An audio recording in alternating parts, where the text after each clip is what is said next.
বীৰবাহুৰ মৃত্যু। বীৰবাহুৱে দূৰৰ পৰাই ভস্মাক্ষৰ পতন হোৱা দেখি কুপিত হৈ ধনুত টংকাৰ দি হাতীৰ পিঠিত উঠি তালৈ দৌৰি যাবলৈ ধৰিলে। পৰ্বতৰ সমান শ্বেতবৰ্ণৰ হস্তি, যেন এটা পৰ্বতহে, দুৰ্জয় দশন ঐৰাৱতৰ সমান।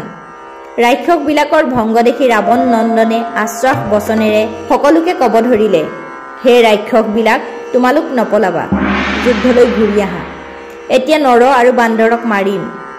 বীৰবাহুৰ কথাত ৰাক্ষসবিলাক ঘূৰি আহিল। বীৰবাহুৱে বান্দৰবিলাকক কলে, হে কপিসকল, অলপ সময় ৰবি, তহঁতক এতিয়াই বিপাক দেখুৱাম। সেই বুলি হস্তিৰে সৈতে সংগ্ৰামৰ ভিতৰ সোমালেগৈ। অংগদে বহুত ডাঙৰ ডাঙৰ বান্দৰ সেনা লগত লৈ আগবাঢ়ি ৰাক্ষসৰ সৈতে ৰণ কৰিবলৈ গ'ল। 10 যোজন পৰ্বত ভাঙি লৈ ৰাক্ষসবিলাকৰ ওপৰত ধুমধাম পেলাবলৈ ধৰিলে। বীৰবাহুৱেও সন্ধান পুৰি বাণ মাৰিলে। বাণেৰে পৰ্বত কাটি ঠান ঠান কৰিলে। 5 পাত বাণ অংগদৰ বুকুত সানিলে। অংগদৰ মুখেৰে তেজ ওলাই বাগৰি গ'ল। ৰাজপুত্ৰৰ ৰণত পৰা দেখি হনুমানে একে টানে শালগছ উভালি হস্তিৰ মাথাত দুহাতেৰে প্ৰহাৰ কৰিলে। হস্তিৰ মাথাত খুন্দা খাই গছ গুড়া হৈ গ'ল। বৃক্ষ ব্যৰ্থ হোৱাত হনুমানৰ খং উঠিল। পুনৰ অন্য 50 যোজন আগুৰা গছ উঘালি আনি বাহুত যিমান বল আছে প্ৰহাৰ কৰিলে। সেইবাৰো হাতীৰ মাথাত বৃক্ষ গুড়া হৈ গ'ল। হাতীৰ খং উঠি খেদি গ'ল। বীৰবাহুৱেও খঙত 10 বাণ প্ৰহাৰ কৰিলে। বাণাঘাতে হনুমান অচেতন হৈ মাটিত পৰি গ'ল। হনুমান ৰণত পৰা দেখি নল, নীল, কুমুদ, মহেন্দ্ৰ, দেৱেন্দ্ৰ, সুখেন, কেশৰী এই 9 জন বীৰে যুদ্ধ কৰিবলৈ আগবাঢ়ি আহিল। অসুৰে 9 জন বীৰক দেখি 9 পাত শৰে পিন্ধি বান্দৰবিলাকক জৰ্জৰিত কৰিলে। তাকে দেখি বান্দৰবিলাকে পলাবলৈ ধৰিলে। তেওঁলোকে গৈ শ্ৰীৰামক ক'লে, হে প্ৰভু, বীৰবাহুৰ ৰণত আমাৰ ৰক্ষা নাই। সেই ৰণত কালান্তক, তাৰ ৰণত হনুমান আদি কপিসকলো পৰি গ'ল। কুম্ভকৰ্ণৰ হাতৰ পৰা আমি কোনোমতে নিস্তাৰ পালোঁ, কিন্তু আজি বীৰবাহুৰ ৰণত আমাৰ সকলোৰে নিধন হ'ব নেকি? এনে ৰণৰ কথা শুনি ৰামে লক্ষ্মণক লগত লৈ ৰণলৈ যাত্ৰা কৰিলে। কপিসকলেও হাতত গছ আৰু পাথৰ লৈ তেওঁলোকৰ পাছে পাছে যাত্ৰা কৰিলে। বিভীষণক শ্ৰীৰামে সুধিলে, হে মিত্ৰ বিভীষণ, যুদ্ধলৈ হাতীৰ ওপৰত উঠি কোন বীৰ আহিছে? বিভীষণে ক'লে, হে প্ৰভু ৰাম, সেয়া হাতীৰ ওপৰত উঠি অহা ৰাৱণৰ পুত্ৰ, তাৰ নাম বীৰবাহু। ৰাৱণে দেৱতাৰ লগত যুদ্ধত জিনি চিত্ৰাংগদা নামৰ এগৰাকী গন্ধৰ্ব কুমাৰীক হৰণ কৰি আনিছিল। তেওঁৰেই গৰ্ভত জন্ম হৈছিল এই বীৰবাহুৰ। সি দেৱ, দ্বিজ, গুৰু এই সকলোৰে ভক্ত। ই দুৰ্জয় প্ৰতাপী। ই ব্ৰহ্মাক কঠোৰ তপস্যা কৰিছিল। তপত সন্তুষ্ট হৈ ব্ৰহ্মাই সংগ্ৰামত জয় হ'বলৈ তাক ঐৰাৱতৰ তনয় হস্তি এটা দি ক'লে, এই গজক জীয়াই থকালৈকে তই জীয়াই থাকিবি। বীৰবাহুৱে ক'লে, যুদ্ধত মৰিলেও যেন মই নাৰায়ণকেই পাওঁ।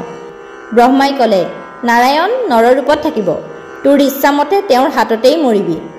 সেই বীৰবাহুৰ ৰণত কোনোৱে স্থিৰেৰে থাকিব নোৱাৰে। ইয়াক জিনিব পাৰিলে ৰাৱণক জিনিব পাৰিবা। বীৰবাহু আৰু ইন্দ্ৰজিতৰ বাহিৰে আৰু কোনো বীৰ নাথাকিব। ইহঁতক মাৰিলে ৰাৱণ সংহাৰ হ'ব। শ্ৰীৰামে ক'লে, হে মিত্ৰ, কেৱল তোমাৰ ওপৰতেই ভৰসা। এতিয়ালৈকে সকলো বীৰকেই তোমাৰ উপদেশতেই সংহাৰ কৰা হৈছে। এনেকৈ কথা পাতি থাকোঁতেই বীৰবাহুৱে শ্ৰীৰাম লক্ষ্মণক মাতি ক'লে, তোমালোক 2 জনাৰ ভিতৰত কোনজনে মোৰ লগত যুদ্ধ কৰিবা? ৰামে ক'লে, হে বীৰ, আজি মোৰ লগত তোমাৰ ৰণ হ'ব। আজিৰ যুদ্ধত তোমাক বধ কৰিম। কথা শুনি বীৰবাহুৱে হাতত ধনুৰ হৰ লৈ হাতীৰ স্কন্ধৰ ওপৰত উঠি শ্ৰীৰামক চালে। মনতে ভাবিলে, হে দুৰ্বাদল শ্যাম, নাৰায়ণেই কপট মনুষ্য ৰূপ ধৰি ছদ্মৰূপত আছে। কেনে প্ৰসন্ন হৰিৰ পৰম দয়াল ৰূপ। ধ্বজ অংকুশ চিহ্নেৰে অতিভূষণ মোহন শ্যামল সুন্দৰ ৰূপ। সমস্ত শৰীৰতে বিষ্ণুৰ লক্ষণ দেখিবলৈ পোৱা গৈছে। ৰাৱণ কুমাৰে জানিলে, এয়া নিশ্চয় বিষ্ণুৰ অৱতাৰ। এই ৰূপ দেখি বীৰবাহুৱে হাতত ধনু পেলাই দি হাতীৰ পৰা নামি বিনয় ভাৱেৰে পৃথিৱীত পৰি 2 হাত জোৰ কৰি ক'বলৈ ধৰিলে, হে ৰাম ৰঘুমণি, তুমি এই আকিঞ্চনক দয়া কৰা। তুমি সংসাৰৰে হাৰ, জিতেন্দ্ৰিয়, সত্যবাদী, বিষ্ণু অৱতাৰ। তুমি অনাদি অনন্ত, প্ৰধান পুৰুষ, শত্ৰু নাশ কৰিবলৈ অৱতাৰ। তুমিয়েই পুৰুষ, প্ৰকৃতি, তুমিয়েই চৰাচৰ। ব্ৰহ্মা বিষ্ণু মহেশ্বৰ তোমাৰেই অংশ। তুমি অনাথৰ নাথ, সংহাৰ তাৰণ। তুমিয়েই স্বজন পালন সংহাৰৰ কাৰণ। তোমাক অনুক্ষণে দেৱ তিলোচনে ধ্যান কৰি থাকে। সাম ঋগ যজু ও অৰ্থৱ তোমাৰ পৰাই হৈছে। তোমাৰ অসীম মহিমা গুণৰ সীমা দিব নোৱাৰি। সেই পাদপদ্ম মই অনায়াসে দেখিলোঁ, মোৰ অভিলাষ পূৰ্ণ হ'ল। তোমাৰ পাদপদ্মত যি সেৱা নকৰে তাৰ জীৱন বৃথা। বিধিৰ বিধান তুমিয়েই কৰিছা, সি খণ্ডন নহয়। সেই পদ স্মৰণ কৰিলে পাপ বিমোচন হয়। ৰাম নামক স্মৰণ কৰি ভৱ পাৰ হ'ব পৰা হয়। তুমিয়েই উৎপত্তি প্ৰলয় কৰা, তোমাক কোনে জিনিব পাৰে। মই অধম ৰাক্ষস, বৰ পাপিষ্ঠ। তুমি মহা ইষ্ট প্ৰভু, মই চিৰদিন মহাপাপ কৰিছোঁ। বৈষ্ণৱ অস্ত্ৰৰ দ্বাৰা মোক সংহাৰ কৰা। ৰাৱণ নন্দনৰ এইবিলাক কথা শুনি ৰঘুনাথে ৰণ এৰি বহি দিলে। শ্ৰীৰামে ক'লে, হে বীৰ, তোমাৰ ব্যৱহাৰ দেখি তোমাক বধ কৰা উচিত নহ'ব। জানকীক উদ্ধাৰ নকৰোঁ, মোক ৰাজ্য নালাগে। তোমাক লংকা দি পুনৰ বনলৈ যাওঁগৈ। বীৰবাহুৱে ক'লে, তুমি যাক দয়া কৰা তাৰ কাৰণে লংকা কোন ছাৰ। তোমাৰ শৰীৰতে অনন্ত ব্ৰহ্মাণ্ড আছে। ক্ষুদ্ৰ লংকাপুৰী দি মোক ভান্দিব বিচাৰিছা। তুমি মোক কেতিয়াও ভান্দিব নোৱাৰা।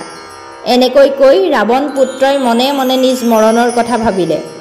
তুমি নামাৰিলে মোৰ উদ্ধাৰ নহ'ব। দয়া কৰি মোৰ প্ৰতিকাৰ কৰা।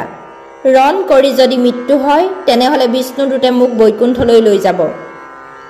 যাক পাবলৈ ঋষিমুনিয়ে নানা তীৰ্থ কৰি ফুৰে, যাৰ কাৰণে সাধুসকলে নানান যজ্ঞ কৰে, মই আজি অনায়াসে সেই গুণনিধিক লাভ কৰিম। এনেকৈ ভাবি ৰাৱণ কুমাৰে নিজৰ হাতীৰ পিঠিত উঠিলগৈ। প্ৰচণ্ড ধনু হৰেৰে ৰঘুবীৰক সানি ক'লে, ঐ তপস্বী, তই ভণ্ড বনচাৰী। মোৰ পিতাই যিমান দুখ পাইছিল আজি সেইবিলাক শোধ ল'ম। মই মোৰ ইষ্ট দেৱতাক স্তুব কৰিছোঁ আৰু তই ভাবিছ মই তোৰ নাম লৈছোঁ। বীৰবাহুৰ তিৰস্কাৰ বাণী শুনি ৰাম খঙত জ্বলি গ'ল। সত্য গুণত তমো গুণ বৰ বিষম হয়। ৰাম খঙতে কালান্তক যমৰ নিচিনা হ'ল। মাৰ মাৰ বুলি ৰামে বাণ জুৰিলে। হাঁহি হাঁহি ৰাৱণ সন্তানে বাণ ধৰিলে। দুইজনে বাণেৰে হনাহনি কৰিবলৈ ধৰিলে। বাণে বাণক কটাকটি কৰি জুই উঠিবলৈ ধৰিলে।